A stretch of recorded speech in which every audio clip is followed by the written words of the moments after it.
Informação especializada, influente e confiável. Podcast MIT Technology Review Brasil.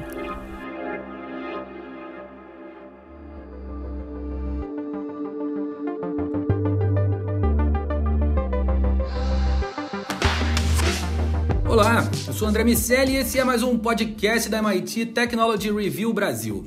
Hoje eu, Rafael Coimbra e Carlos Aros vamos falar sobre os esportes e os ambientes digitais. Essa é uma prática que cresceu demais durante a pandemia e agora os melhores atletas do mundo estão se preparando para as competições nesses ambientes. Como sempre, antes de começar, eu quero lembrar que esse podcast é um oferecimento do SAIS e da Salesforce. Também quero te convidar a conhecer o programa Innovative Workplaces.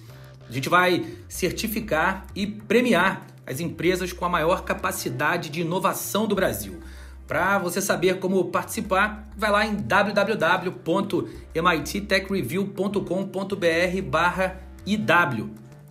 Rafa Coimbra, se por um lado a pandemia aumentou o consumo de álcool enlatado e engordou muita gente, por outro, tem uma galera aproveitando esses recursos tecnológicos e o tempo em casa para praticar esportes. Tanto pessoas normais quanto atletas de ponta. E algumas plataformas oferecem soluções com dados históricos, simulações e realidades imersivas para manter as pessoas com estímulo para executar as suas atividades esportivas. Alguns atletas de elite, quando são entrevistados sobre as provas digitais, como por exemplo as que acontecem na plataforma Zwift, eles dizem que sentem uma adrenalina muito próxima da adrenalina da prova normal, que o fato de saber que está enfrentando pessoas da vida real, que são realmente fortes, muda completamente o panorama da execução daquelas atividades para eles. Rafa, o nosso jeito de fazer esportes mudou para sempre? Eu acho que mudou, André, e vai mudar ainda mais. A gente está só no início de uma grande transformação.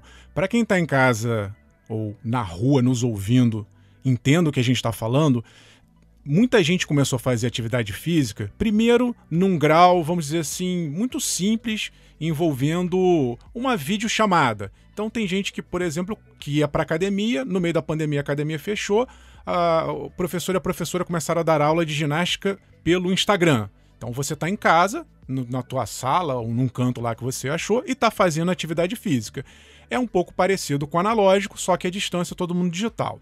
Aí dá para subir um degrau. Esse um degrau, empresas como a Apple fizeram um sistema de assinatura em que você tem ali aulas guiadas, mas já começa a incorporar uma camada a mais de tecnologia, que são os sensores. Então dá para medir, por exemplo, o batimento cardíaco, o professor ou professora do outro lado está acompanhando se você está fazendo na frequência cardíaca certa, tem taxa de oxigênio, começa a ficar um pouquinho mais sofisticado.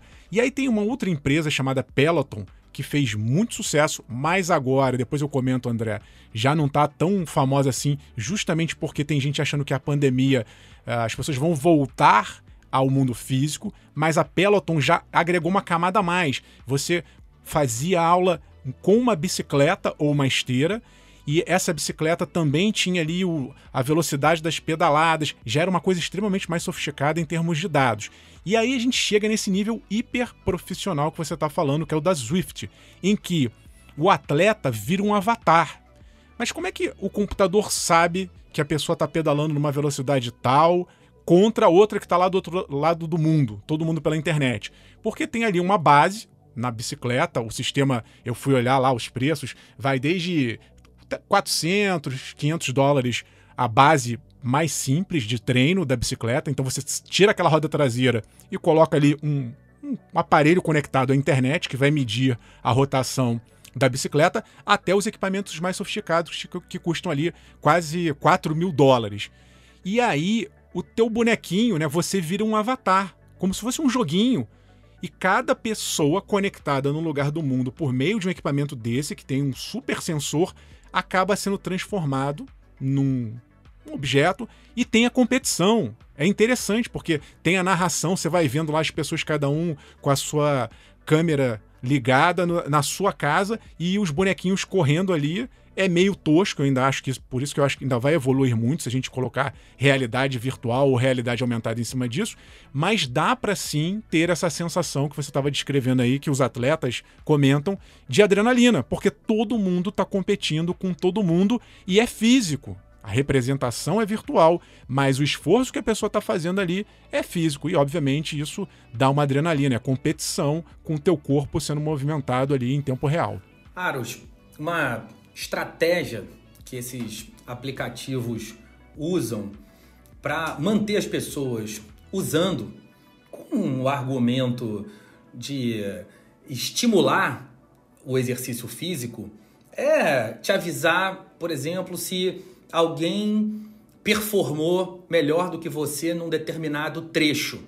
E seguindo aquela lógica que eventualmente a gente fala por aqui de engajamento baseado em amor, dinheiro ou glória, ou a pessoa tem um sentimento pela marca, ou um sentimento que a motiva a fazer alguma coisa, ou ela recebe dinheiro, ou ela tem status, eles mexem muito nessa questão do status. Então eles, por exemplo, dividem um trecho em diversos pedaços e dizem quem é a pessoa que tem o melhor desempenho em cada um desses trechos.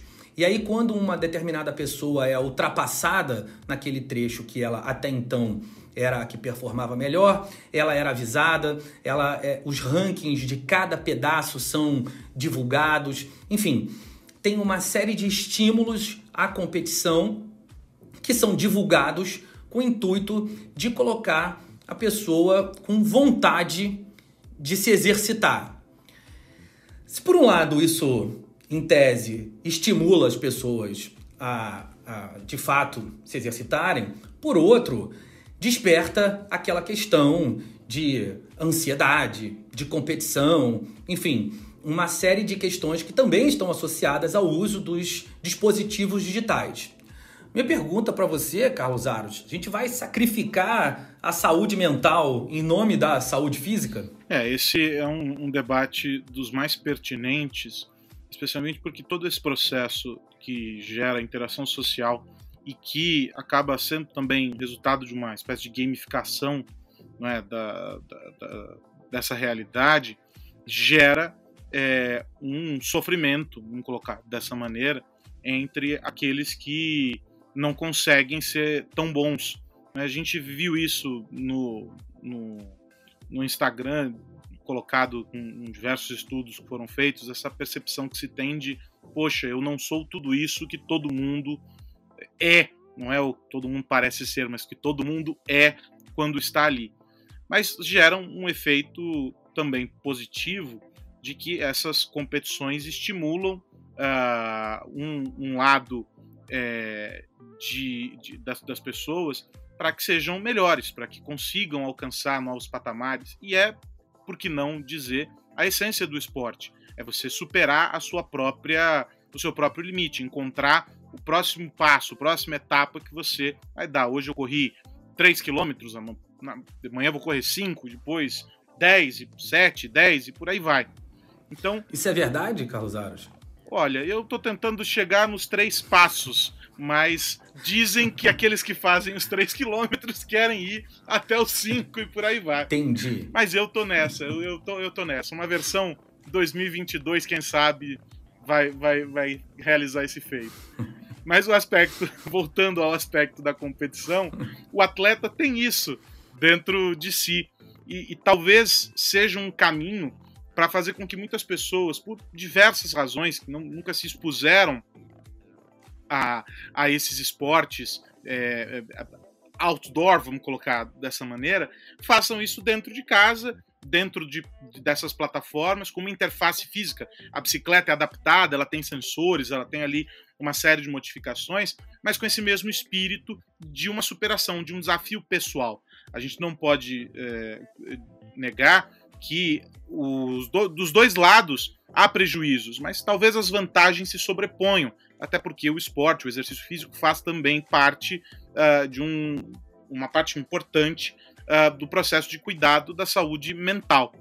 Mas a gente tem assistido a um movimento e que foge desse universo dos e-sports, em que a gente consegue traçar um paralelo claro com os esportes físicos, não é? A gente está falando sobre o ciclismo, a gente tem o modelo que já é conhecido daqueles que usam também os sensores, o pessoal do skate, aquelas pranchas e etc. Tudo isso é possível você replicar no digital, mas que vem sendo criado num outro ambiente, numa outra atmosfera, né? Os jogos de RPG, todas essas narrativas, esses ambientes todos que são construídos. Esses geram o mesmo efeito de competição, geram o mesmo efeito de tentar vencer, de estar à frente de alguém, mas tem gerado prejuízos do ponto de vista de vício e de tempo que você gasta ali com perdas em outros aspectos da vida.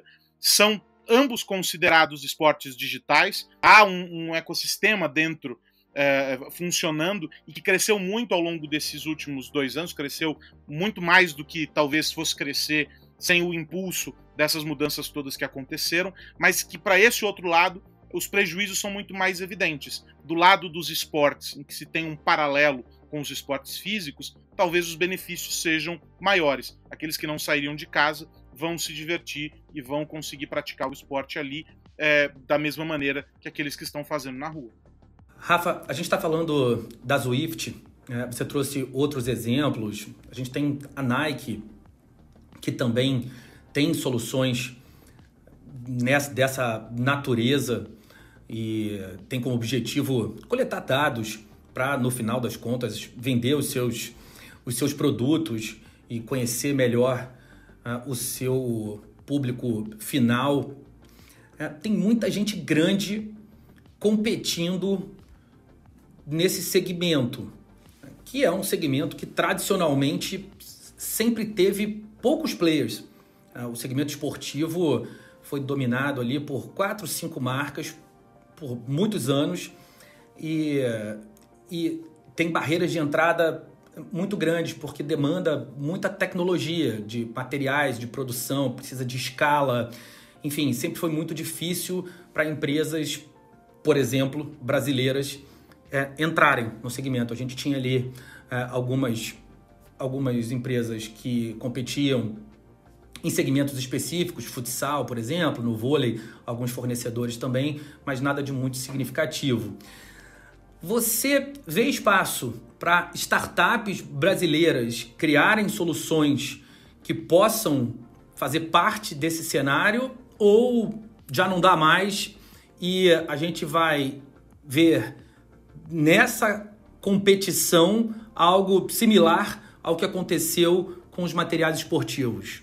Dá totalmente para a gente aproveitar essa oportunidade, André, porque vamos pegar só esse segmento de alta performance. É novo. A gente está falando de uma empresa que provavelmente muita gente que está nos ouvindo agora não conhecia. Vocês aí que estão nos ouvindo já ouviram falar da Zwift. É uma empresa nova. Então tem um mercado absurdo. E aí eu estava falando que a gente está só no início, porque imagina, eu estava vendo ali, a bicicleta ela fica paradinha, ela fica numa linha reta. Você não consegue, por exemplo, simular condições de temperatura, inclinação. Olha só a quantidade de coisas que ainda dá para a gente colocar em termos de camadas para gerar uma sensação de imersão maior ainda do que aquela pessoa que está pedalando em casa ela tem.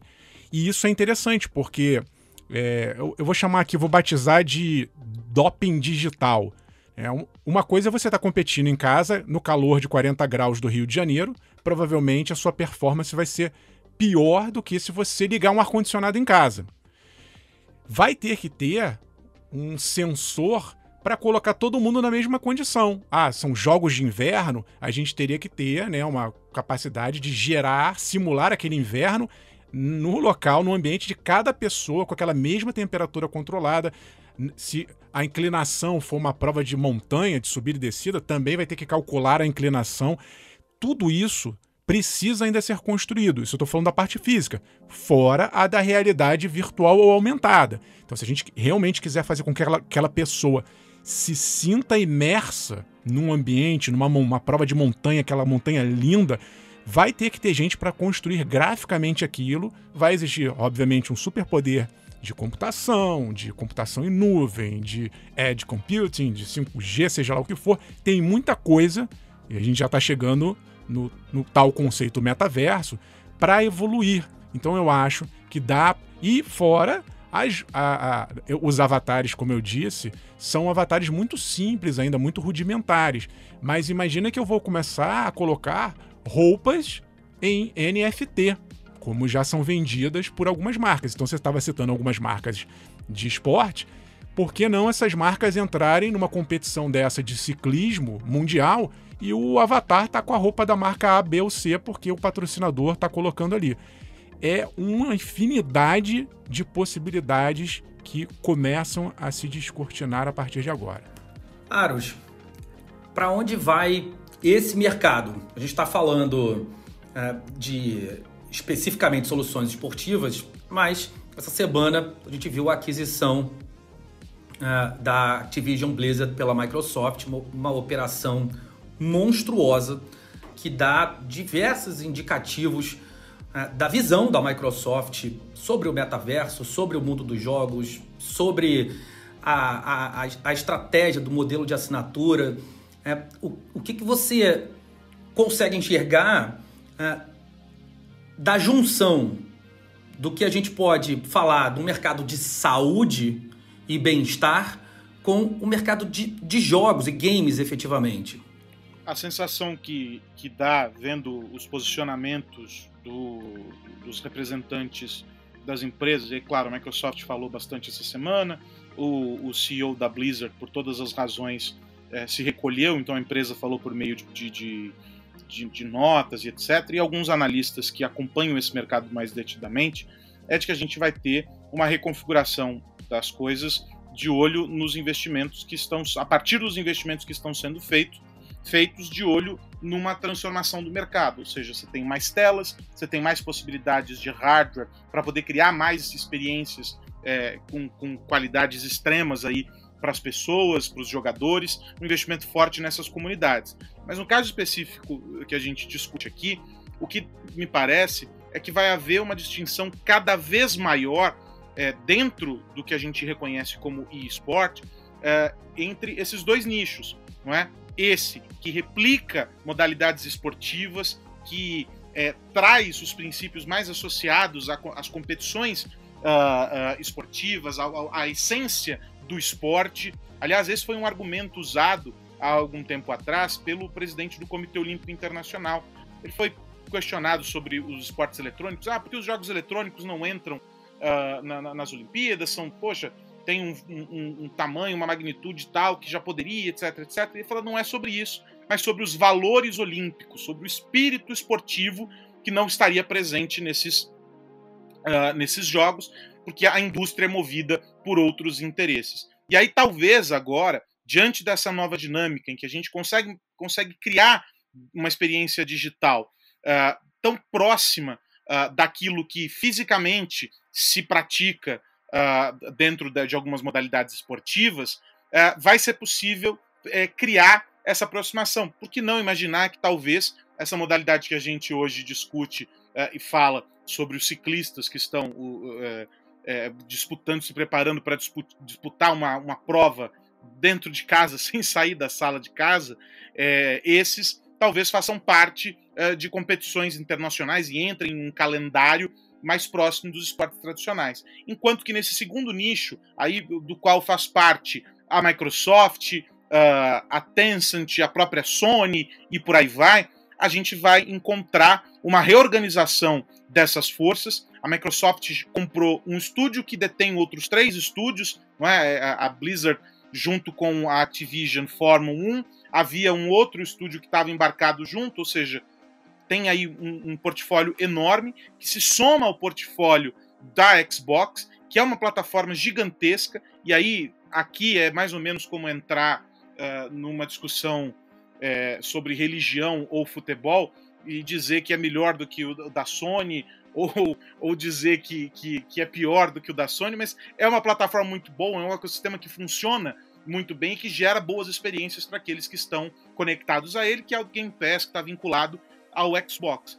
E a ideia da Microsoft de potencializar isso, criando exclusividades dentro da franquia, abrindo parcerias com outras frentes, com outras plataformas, quando aquilo for interessante. A gente assistiu esse mesmo movimento da Microsoft em outras áreas, o que indica que com o game não será diferente, mas de olho em faturamento, de olho em geração de receita, que é o que dá o tom dessa indústria. Se a gente somar dentro da indústria do entretenimento outros segmentos, a indústria de games, ela fatura sim um volume muito grande, tá todo mundo debaixo dela nessa fila, tá atrás dela nessa fila. Então, é um potencial enorme que tende a se tornar ainda mais competitivo, porque há algo que agora a indústria começa a perceber como relevante, que é esse brinquedo novo chamado metaverso, que a gente já discutiu aqui tanto, né?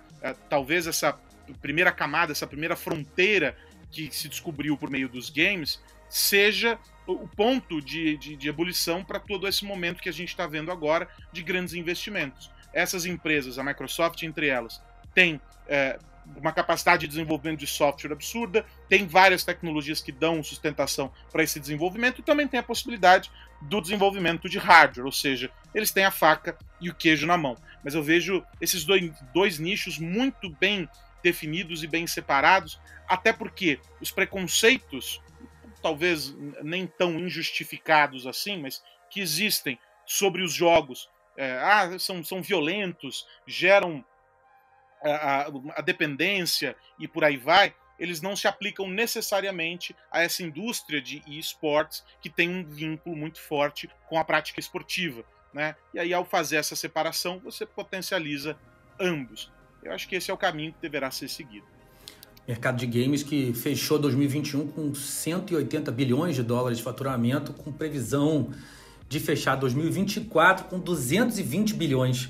É um crescimento muito substancial em muito pouco tempo, e Microsoft que agora passa a ter pouco mais de 10% do mercado atrás da Tencent e da Sony, Carlos Aros. Bom, agora, dada a nossa pedalada do dia, é hora de falar sobre o nosso momento de segurança digital, que é oferecido pela Embratel. Momento Segurança Digital, apresentado por Embratel. Habilite sua empresa para o próximo nível. Se você, na sua empresa, ainda não começou a implementação de um novo modelo de trabalho para um período pós-pandemia, por assim dizer, esse é o momento de tomar decisões importantes e que envolvem também a segurança, não só como vai ser a operação, como vai ser o dia a dia dos profissionais.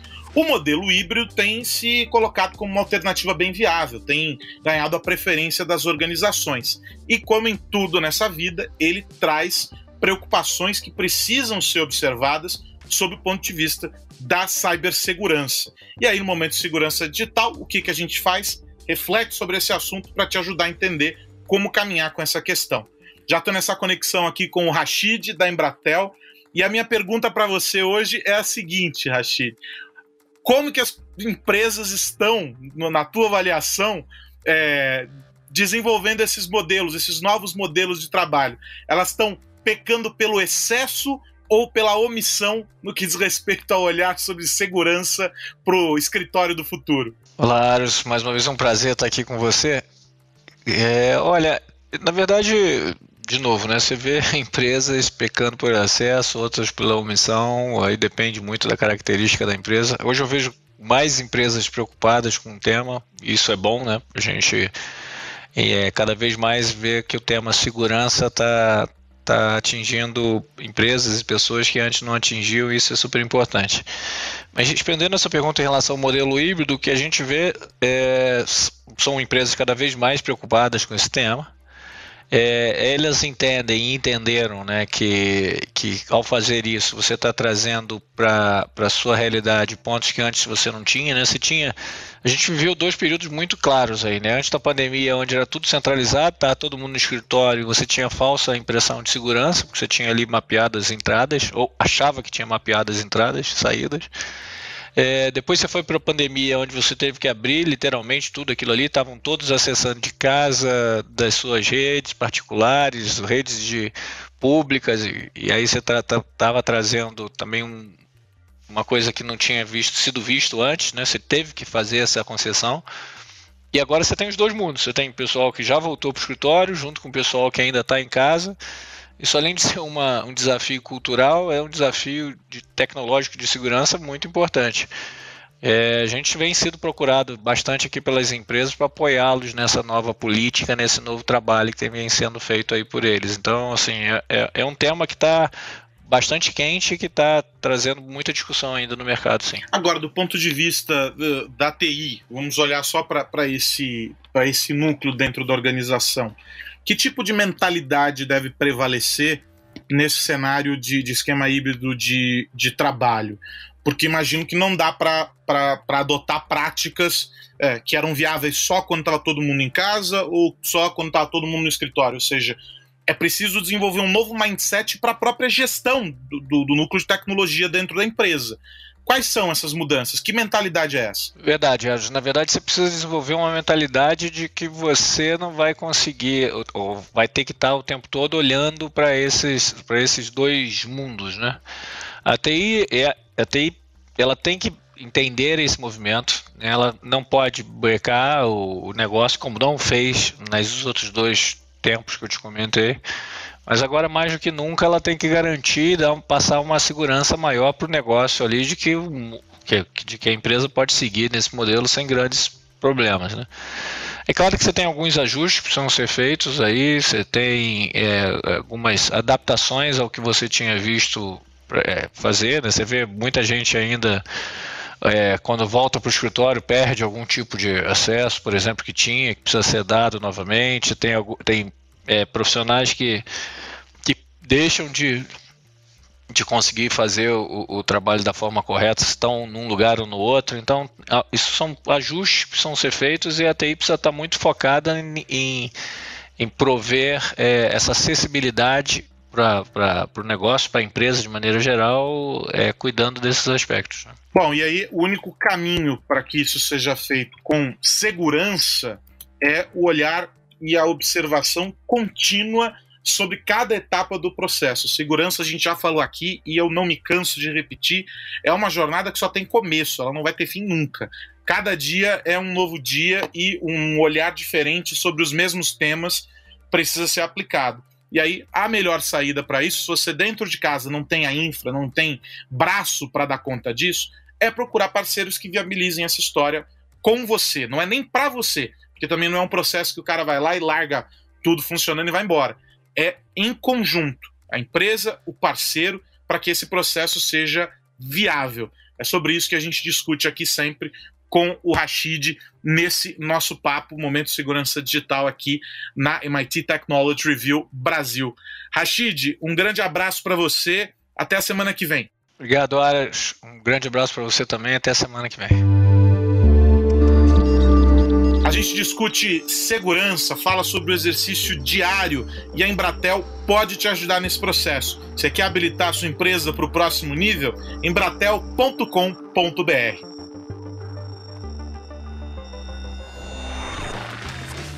Bom, esse foi o nosso Momento de Segurança Digital, oferecido pela Embratel, e agora é hora de virar a chave.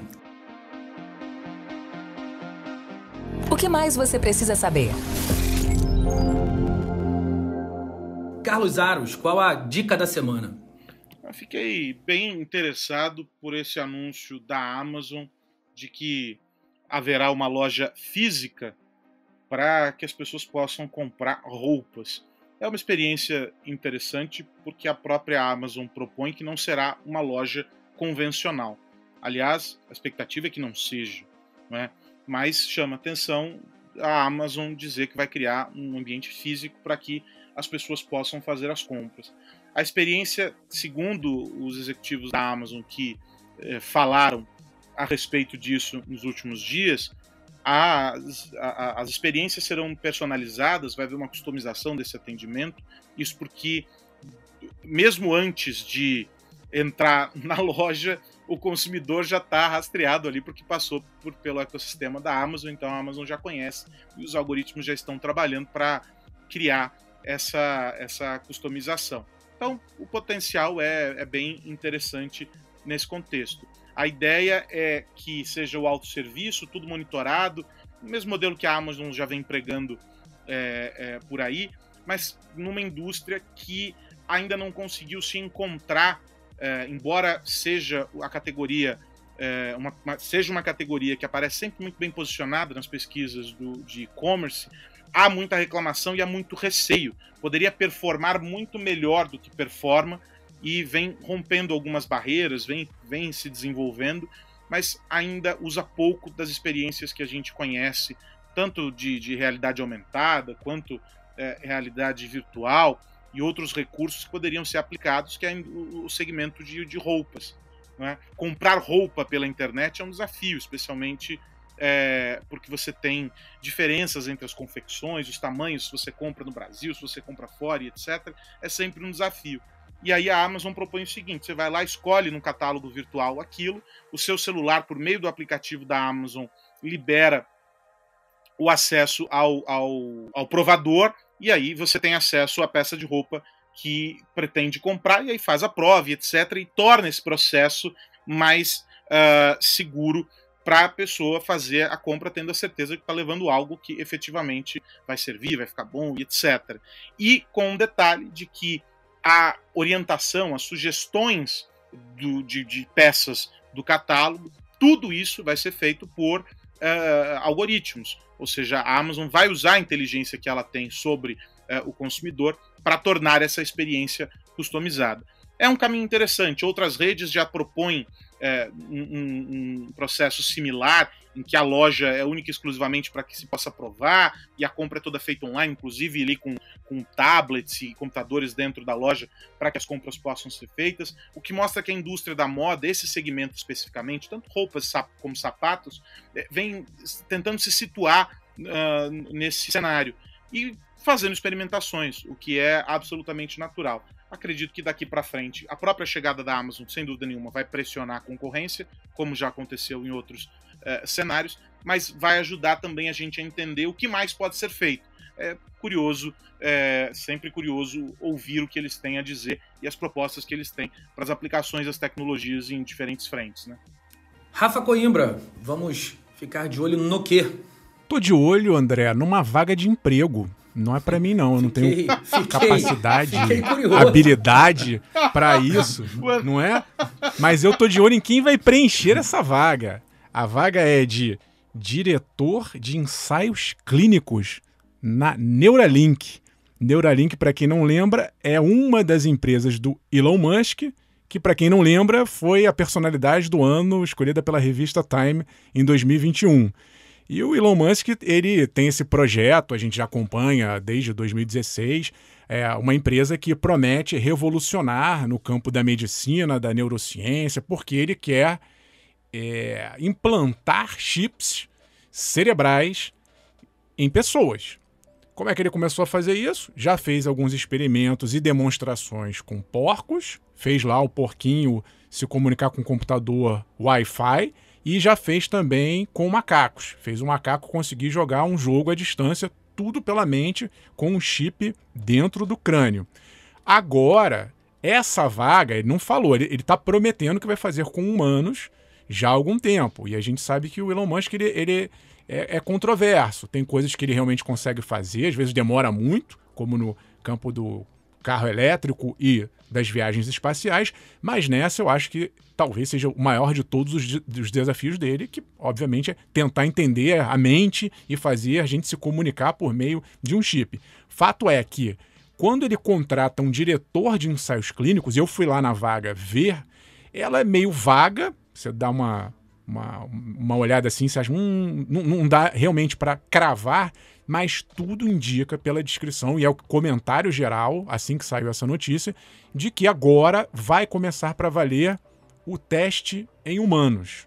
Então fica a expectativa para quem vai preencher essa vaga. Obviamente, ele precisa da aprovação do FDA, que é o órgão que administra essa parte de medicamentos e procedimentos nos Estados Unidos, mas contratar um médico para fazer ensaios clínicos é a indicação de que agora a coisa vai andar no lado do humano. Dos animais a gente já viu que funcionou ali parcialmente, mas em humanos a gente ainda não viu nada da Neuralink, fica a expectativa.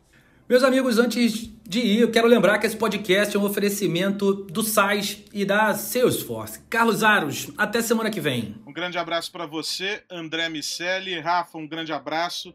A gente se encontra aqui na semana que vem e a minha sugestão é para que neste intervalo de tempo você fique ligado lá no nosso site, porque tem sempre reportagens, artigos, tem sempre muita informação, muito conteúdo interessante, é só ficar ligado em mittechreview.com.br. Meu amigo Rafa Coimbra, que me deu um susto, achei que ia nos deixar aqui.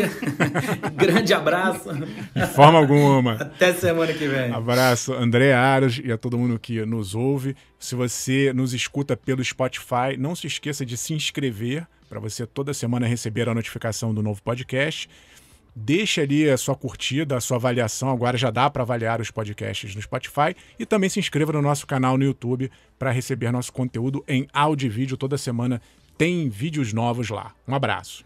Semana que vem tem mais. A gente se encontra por aqui para falar sobre tecnologia, negócios e sociedade. Um grande abraço para todo mundo. Tchau, tchau. Você ouviu o podcast MIT Technology Review Brasil, apresentado por Tech Institute.